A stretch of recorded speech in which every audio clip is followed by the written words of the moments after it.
এবার 8 এর কতে প্রমাণ করতে হবে যে tan a by 1 minus cot a plus cot a by 1 minus tan a equal to sec a into cosec a plus 1। সুতরাং আমরা লেফট হ্যান্ড সাইড লিখবো equal to tan a by 1 minus cot a plus cot a by 1 minus tan a যে অংশটি। তারপর আমরা লিখবো tan a কে প্রথমে ভাঙাও, tan a কে ভাঙালে লেখা যায় sin a by cos a। এখানে আমরা লিখেছি tan a equal to sin a by cos a। তারপর 1 মাইনাস cot a কে ভাঙাবো, cot a সমান সমান আমরা লিখতে পারি cos a by sin a। আমি এখানে লিখছি cot a equal to cos a by sin a। তারপর প্লাস, তারপর cot a সমান সমান ভেঙে লিখলাম cos a by sin a, 1 minus sin a by cos a, এখানে tan a সমান সমান sin a by cos a। তারপর পরবর্তী লাইনে sin a by cos a অপরিবর্তিত থাকলো। তারপর আমরা নিচে কলাম লসাগু করলে হয় sin a বড় হবে sin a minus cos a plus আবার cos a by sin a অংশটি অপরিবর্তিত থাকবে। তারপর পরবর্তী লাইনে নিচের অংশ হবে লসাগু করলে হয় cos a minus sin a, নিচে হবে cos a। এখন sin a by cos a লিখলাম, তারপর নিচের অংশটি উল্টে যাবে, উল্টে গেলে হয় sin a উপরে যাবে এবং sin a minus cos a নিচে। তারপর প্লাস, তারপর আমরা এখানে cos a বাই sin ঠিকই থাকবে, তারপরে পরবর্তী নিচের অংশটি উল্টে যাবে এখানে এসে। তো সেক্ষেত্রে cos a যাবে উপরে এবং by cos a minus sin a অর্থাৎ উপরের অংশটি নিচে যাবে। তো সেক্ষেত্রে আমরা গুণ করলে পাই sin a গুণ করলে পাই sin স্কয়ারে, এখন cos a আর into sin a minus cos a। আবার এখানে cos a গুণ করলে হয় cos স্কয়ারে, নিচে হবে sin a into cos a minus sin a। এখন sin স্কয়ারে ঠিকই রইলো by cos a sin a minus cos a, এবং এই অংশটি পরবর্তী একদম অপরিবর্তিত রয়েছে।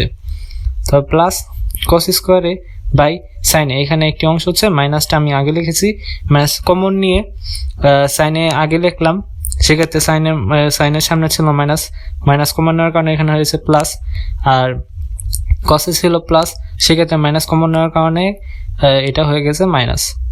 পরবর্তী লাইনে sin স্কয়ারে by cos a sin a minus cos a এই অংশটা অপরিবর্তিত রইল। তারপর এখানে হলো মাইনাস হওয়ার কারণ হচ্ছে আমরা জানি প্লাসে মাইনাস, সেক্ষেত্রে এই মাইনাসটি প্লাসের সাথে ওই প্লাসে মাইনাস হওয়ার কারণে এই রুল ফলো করে হয়ে গেছে মাইনাস। তো আমরা পরবর্তী অংশে লিখলাম cos স্কয়ারে by sin a minus cos a। এই মাইনাসটির এখানে প্লাসে মাইনাস রুল হওয়ার কারণে প্লাসে মাইনাস রুল হওয়ার কারণে এখানে হয়ে গেছে মাইনাস। এখন আমরা এই লাইনটিতে লসাগু করলাম, লসাগু করলে নিচে আসে sin a into cos a, sin a minus cos a, আর উপরে লিখতে হবে sin a cube a minus cos cube a। তারপরে আমরা জানি a cube minus b cube equal to a minus b into a square plus ab plus b square. সেক্ষেত্রে আমরা এখানে লিখলাম sin কিউব মাইনাস cos কিউবে, এখানে সূত্রটি পড়েছে a cube minus b cube. সুতরাং আমরা লিখলাম sin a minus cos a into sin স্কয়ারে plus sin a into cos a plus cos স্কয়ারে বাই নিচের অংশটা অপরিবর্তিত রয়েছে sin a into cos a sin a minus cos a। এখানে এসে sin স্কয়ারে প্লাস cos স্কয়ারে লিখলাম আমরা সূত্র ফালানো সুবিধার্থে plus sin a into cos a। তারপর নিচে sin a into cos a, এখানে sin a minus cos a আর sin a minus cos a কাটে গিয়েছে, আর sin স্কয়ারে প্লাস cos স্কয়ারে সমান সমান আমরা লিখতে পারি 1, আর plus sin into cos a ঠিকই রইলো, এটা পুরো অপরিবর্তিত রইলো, আর sin ইন্টু cos a এটা নিচে অপরিবর্তিত রয়েছে। এখন আমরা 1 by sin a into cos a এটা আলাদা রাখলাম, plus sin a into cos a by sin a into cos a এই অংশটা আলাদা করে লিখলাম। সুতরাং আমরা নিচে আবার আলাদা করলাম 1 by sin a into 1 by cos a, আর প্লাস এখানে কাটা থাকা উপরে নিচে কাটা যাওয়ার কারণে হলো 1। সুতরাং sin a 1 by sin a সমান সমান লিখতে পারি cos a কে, আর 1 বাই cos a সমান সমান লিখতে পারি sec a, আর 1 রইল। সুতরাং আমরা একটু সাজিয়ে লিখলাম যে আমাদের প্রমাণে যে sec a into cos a কে প্লাস 1 এটা আমাদের লেফট হ্যান্ড সাইড, সুতরাং left hand side equal to right hand side proved. 8 এর ক্ষতে প্রমাণ করতে হবে যে 1 বাই 1 প্লাস tan স্কয়ারে প্লাস 1 বাই 1 প্লাস cot স্কয়ারে ইকুয়াল টু 1। সুতরাং লেফট হ্যান্ড সাইড লিখলাম 1 বাই 1 প্লাস tan স্কয়ারে প্লাস 1 বাই 1 প্লাস cot স্কয়ারে। এখন পরবর্তী লাইনে 1 বাই 1 প্লাস tan স্কয়ারে কে ভাঙলাম আমরা sin স্কয়ারে বাই cos স্কয়ারে প্লাস 1 বাই 1 প্লাস cot স্কয়ারে কে ভাঙলাম আমরা cos স্কয়ারে বাই sin স্কয়ারে।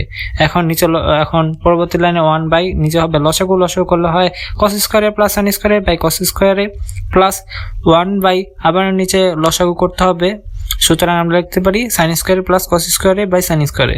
সুতরাং 1 বাই সাইন, আমরা জানি সাইন স্কোয়ারে প্লাস কস স্কোয়ারে ইকুয়াল টু 1, সুতরাং আমরা লিখলাম সাইন স্কোয়ারে প্লাস কস স্কোয়ারে সমান সমান 1, আর নিচে কস স্কোয়ারে রইলো প্লাস, আবার এখানেও সাইন স্কোয়ারে প্লাস কস স্কোয়ারে ইকুয়াল টু 1 থাকা পড়ায় সেখানে আমরা লিখলাম 1, আর নিচে সাইন স্কোয়ারে রইলো। সুতরাং উপরের অংশ 1 রইলো, তারপর নিচের অংশটি উল্টে গেল, উপরে গেল কস স্কোয়ারে, নিচে রইলো 1 প্লাস 1, আবার এই 1টি এখানে লিখলাম, তারপর নিচের অংশটি উল্টে গেল, উপরে চলে গেল সাইন স্কোয়ারে, আর নিচে গেল 1। সুতরাং আমরা লিখতে পারি কস স্কোয়ারে প্লাস সাইন স্কোয়ারে। এখন সাইন স্কোয়ারে প্লাস কস স্কোয়ারে ইকুয়াল টু 1, এটাই লেফট হ্যান্ড সাইড যা আমাদের প্রমাণে চেয়েছে, রাইট হ্যান্ড সাইড যা আমাদের প্রমাণ চেয়েছে, সুতরাং left hand side equal to right hand side proof. এবার 9তে প্রমাণ করা হয়েছে, প্রমাণ করতে হবে যে cos a by 1 minus tan a plus sin a by 1 minus cot a equal to sin a plus cos a।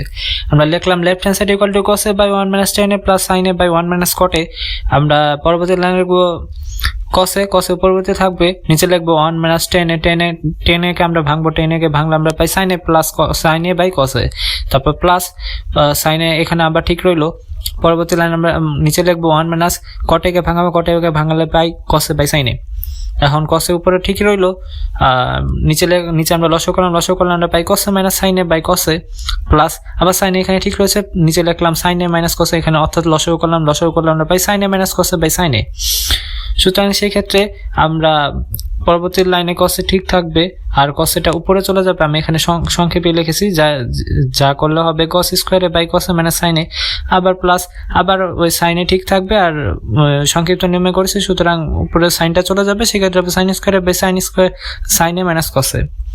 পরবর্তী লাইনে cos স্কয়ারে cos a minus sin a, আর এখানে মাইনাস, আমরা এখানে যেহেতু cosটাকে আগে লিখেছি সেক্ষেত্রে প্লাস মাইনাস রুল অনুযায়ী এখানে হয়ে গেছে minus sin square by cos a minus sin a। সুতরাং cos স্কয়ারে আমরা লসাগু করব, এই লাইনে লসাগু করলে হবে cos square minus sin square by cos a minus sin a। আমরা জানি a square minus b square equal to a plus b into a minus b, সেক্ষেত্রে হবে এখানে cos a plus sin a আর cos a minus sin a by নিচেরটা ঠিক থাকবে cos a minus sin a। সেক্ষেত্রে cos a minus sin a আর cos a minus sin a কাটি চলে যাবে, থাকবে cos a plus sin a, এখানে লিখলাম cos a plus sin a। আমরা একটু সাজিয়ে লিখবো যে আমাদের প্রমাণে চেয়েছে sin a plus cos a, সেক্ষেত্রে আমরা লিখলাম sin a plus cos a, এটা আমাদের রাইট হ্যান্ড সাইড, সুতরাং left hand side equal to right hand side proof. এবার 10 প্রমাণ করতে হবে যে tan a root over 1 minus sin square a equal to sin a। আমরা লেফট হ্যান্ড সাইড লিখলাম tan a root over 1 minus sin square a, tan a sin, আমরা জানি 1 minus sin square equal to cos square a, সুতরাং tan a কে পরবর্তী লাইনে আমরা ভাঙলাম sin a by cos a, আর এখানে রুট আর বর্গে কাটাকাটি হয়ে গেল, সেক্ষেত্রে রইলো cos a, সুতরাং cos a কাটা, সেক্ষেত্রে sin a রইলো যা আমাদের প্রমাণে চেয়েছে, সুতরাং left hand side equal to right hand side proof. 11তে প্রমাণ করতে বলা হয়েছে যে sec a plus tan a by cos a plus cot a equal to cos a minus cot a by sec a minus tan a। আমরা left hand side লিখলাম sec a plus tan a by cos a plus cot a, সুতরাং আমরা এখানে লব ও হরকে cos a minus cot a into sec a plus tan a দ্বারা ভাগ করব। সুতরাং আমরা লিখলাম এখানে sec a plus tan a আর cos a minus cot a, sec a minus tan a আর cos a plus cot a আর cos a minus cot a into sec a plus tan a। সুতরাং এই ক্ষেত্রে আমরা লিখতে পারি এখানে sec square a minus tan square a, এই যে sec a plus tan a আর sec a minus tan a কে গুণ করলাম, আর বাকি রইল cos a minus cot a, সেটা এখানে রয়ে গেল। আবার এখানে cos a square a minus cot square a, সেক্ষেত্রে আমরা এই দুইটাকে গুণ করছি, গুণ করে এটা পাইছি, পরবর্তীতে এটা অপরিবর্তিত রয়েছে, সেক্ষেত্রে আমরা এটা লিখলাম। সুতরাং sec square a minus tan square a আমরা জানি 1, সুতরাং এখানে 1 লিখলাম, আর cos a minus cot a একই রইল, অপরিবর্তিত রইল। আবার cos square a minus cot square a আমরা জানি 1, সুতরাং আমরা এখানে 1 লিখলাম, আর এই sec a মাইনাস tan এখানে অপরিবর্তিত রয়েছে, সেক্ষেত্রে আমরা sec a মাইনাস tan রেখে দিলাম। সুতরাং আমরা 1 এর সাথে cos a minus cot a গুণ করলাম, সেক্ষেত্রে হলো cos a minus cot a, আর 1 এর সাথে sec a R tan a গুণ করায় হলো sec a মাইনাস tan, যা আমাদের রাইট হ্যান্ড সাইডে চেয়েছে, সুতরাং left hand side equal to right hand side.